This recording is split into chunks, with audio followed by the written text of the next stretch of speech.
Oi pessoal, tudo bem? Vamos falar do livro de Geografia, que foi a aula que eu preparei para hoje, páginas 36, 37 e 38. Então vamos começar lá na página 36, capítulo 4, vamos falar de desigualdade social. A desigualdade social se relaciona com diversos elementos, como o acesso à oportunidade de trabalho e a serviços de infraestrutura de saúde e de educação. Número 1. A desigualdade social não está presente apenas no Brasil, mas também em muitos países do mundo. Leia a tirinha. Então aqui a gente tem a Mafalda. Segundo um informe da Unesco, estima-se que no mundo existam mais de 700 milhões de adultos analfabetos. Aí a Mafalda pensa, meu Deus, 700 milhões. E lá no último quadrinho ela fala, como o progresso está atrasado. Então vamos ver, essas aqui, letra A e B, vocês vão responder no caderno, porque não tem espaço aqui, ok? Então letra A.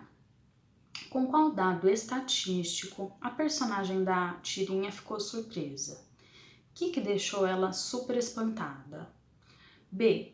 O que você entende pela exclamação da personagem Mafalda? Como o progresso está atrasado. O que você entende quando ela fala isso? Tá? 2. Agora é a sua vez. Crie uma tirinha mostrando aspectos da desigualdade social no lugar onde você vive. O que você vê de desigualdade social? Onde você mora, ou no seu dia a dia, nos caminhos por onde você passa. Você cria uma tirinha aqui, tá bom? Próximo, gente, página 37. A desigualdade social pode ser observada em diversas localidades e pode ser verificada a partir de diferentes dados. Atividade 3, observe o gráfico. Então aqui a gente tem, o gráfico está falando do Brasil e das regiões do Brasil, e a gente tem uma porcentagem de analfabetos. Esse gráfico é de 2013. Então vamos lá, primeiro de tudo, o que é porcento? Quando a gente fala de 100%, a gente não chegou nisso ainda em matemática, mas quando a gente fala de 100%, toda vez que a gente fala isso, a gente está falando de um número total.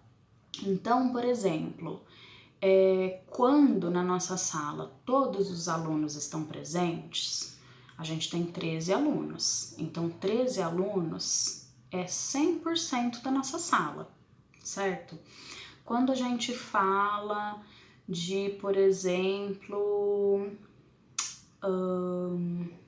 vamos pensar num outro exemplo aí, o que vocês conseguem imaginar?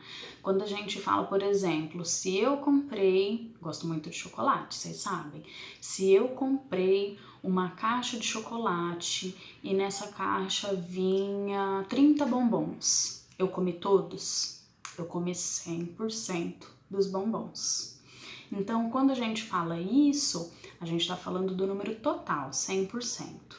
Aqui, a gente tem esse gráfico do Brasil e das regiões. Olha lá, Brasil, Nordeste, Norte, Centro-Oeste, Sudeste e Sul. E do lado, lá no fim da linha, que está na horizontal, pessoas de 15 anos ou mais analfabetas. Só que esse número não é a quantidade de pessoas uma por uma. Por exemplo, não tem ali 7 pessoas no Centro-Oeste que são analfabetas. São 7% das pessoas que tem lá ou das pessoas com quem eles fizeram essa pesquisa, ok? Então, na letra A, de acordo com o gráfico, complete as frases. Então, essa frase aqui eu vou dar a primeira resposta para vocês. Aliás, não vou dar, vou ajudar vocês a chegarem nessa conclusão, tá bom? Em 2013, aproximadamente tantos por cento da população brasileira de 15 anos ou mais de idade era considerada analfabeta. Quantos por cento aproximadamente da população brasileira? A gente vai completar aqui. Procura lá onde está o Brasil no gráfico, a quantidade que tem, e aí a gente vai completar com quantos por cento, ok? E aí vocês terminam essa frase aí que tem mais uma palavra. B. Observando o gráfico, é possível afirmar que há desigualdade no acesso à educação nas diferentes regiões do Brasil? O que você acha? Depois, 4. Leia o texto. A alfabetização é parte do direito à educação. Numa sociedade que não assegurou a muitos esse direito, é preciso ainda assegurá-los em qualquer idade, tá? Então, aqui esse também está falando, essa atividade também está falando. Converse com um colega e indique por que é importante o direito de saber ler e escrever. Aqui, como você não vai conversar com os colegas, você vai fazer no caderno. Lembra sempre de organizar o caderno, coloca o cabeçalho, data, a página do livro, a atividade que você está respondendo e a sua resposta a lápis, ok? Próxima página, página 38. Aí aqui a gente tem um texto falando de desigualdade de rendimento. As pessoas trabalham e recebem um salário mensal que contribui para o pagamento das despesas pessoais. Então, vocês vão ler esse texto, responder essas questões. Eu vou deixar vocês fazerem a leitura do texto e vou ler aqui as questões com vocês. Letra A. Em 2016, qual era a porcentagem de trabalhadores brasileiros que recebiam menos de um salário mínimo? B. Quantas vezes maior era o salário dos trabalhadores que ganhavam mais em relação aos que tinham renda mais baixa? C. Qual era o valor do salário mínimo em 2016? E D. Atualmente, qual é o valor do salário mínimo?